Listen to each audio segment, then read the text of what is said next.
ആദ്യം തന്നെ എല്ലാവർക്കും ഹാപ്പി പൊങ്കൽ. അപ്പോൾ എന്താണ് ഈ പൊങ്കൽ? എന്തിനാണ് തമിഴ്നാട്ടുകാർ പൊങ്കൽ ആഘോഷിക്കുന്നത്? അതെല്ലാം നമുക്കറിയണ്ടേ? അപ്പോൾ welcome to Adish gallery. Channel subscribe ചെയ്യാത്തവരുണ്ടെങ്കിൽ സബ്സ്ക്രൈബ് ചെയ്യണേ. ദക്ഷിണേന്ത്യയിൽ എല്ലാ വർഷവും ആഘോഷപൂർവ്വം കൊണ്ടാടുന്ന കൊയ്ത്തുത്സവമാണ് പൊങ്കൽ. മലയാളികൾക്ക് എങ്ങനെയാണോ ഓണം, അതുപോലെ തന്നെയാണ് തമിഴ്നാട്ടുകാർക്ക് പൊങ്കൽ. തമിഴ്നാട്ടിന് പുറമെ ആന്ധ്രാപ്രദേശിലും തെലുങ്കാനയിലും പൊങ്കൽ ആഘോഷിക്കാറുണ്ട്. തൈ പിറന്നാൽ വഴി പിറക്കും എന്നാണ് ഇവരുടെ വിശ്വാസം. കൊയ്ത്തു കഴിഞ്ഞാൽ വീട്ടിൽ ഐശ്വര്യം വരും.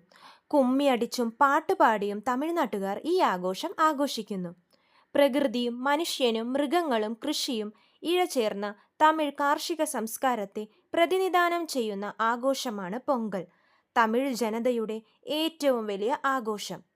തമിഴ് മാസമായ മാർഗഴിയുടെ അവസാന ദിവസം തുടങ്ങി തൈമാസം 3-ാം തീയതി അവസാനിക്കുന്ന രീതിയിലാണ് പൊങ്കലിൻ്റെ ചടങ്ങുകൾ നടക്കുക.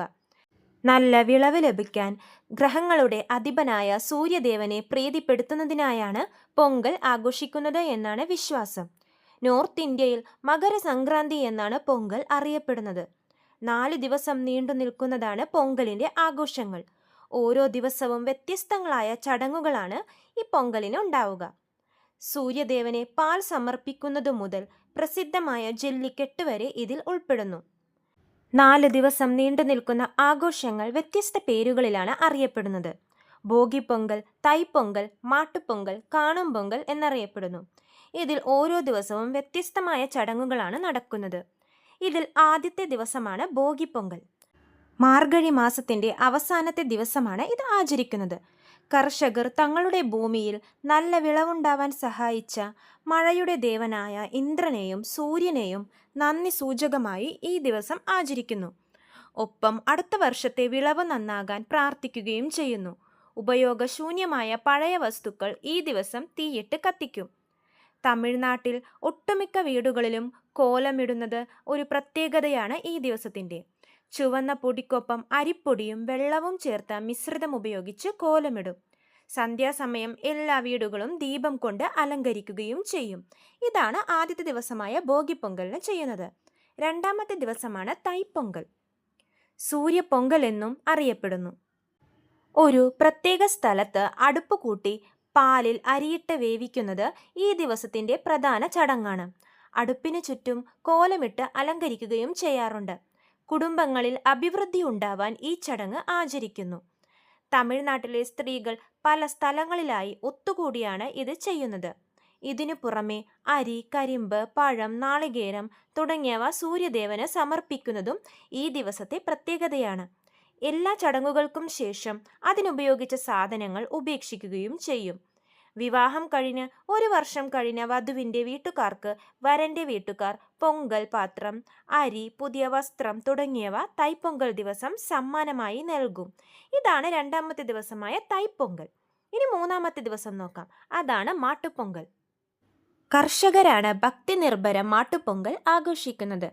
കൃഷിയിടങ്ങളിൽ വിളവിറക്കുന്നതു മുതൽ വിളവ് എടുപ്പിന് വരെ കന്നുകാലികളെ ആശ്രയിക്കാറുള്ള കർഷകർ അവരെ ഈ ദിവസം കുളിപ്പിച്ച് ഭസ്മവും വർണ്ണപ്പൊടികളും ഉപയോഗിച്ച് അലങ്കരിച്ച് പൂജകൾ നടത്തുന്നു.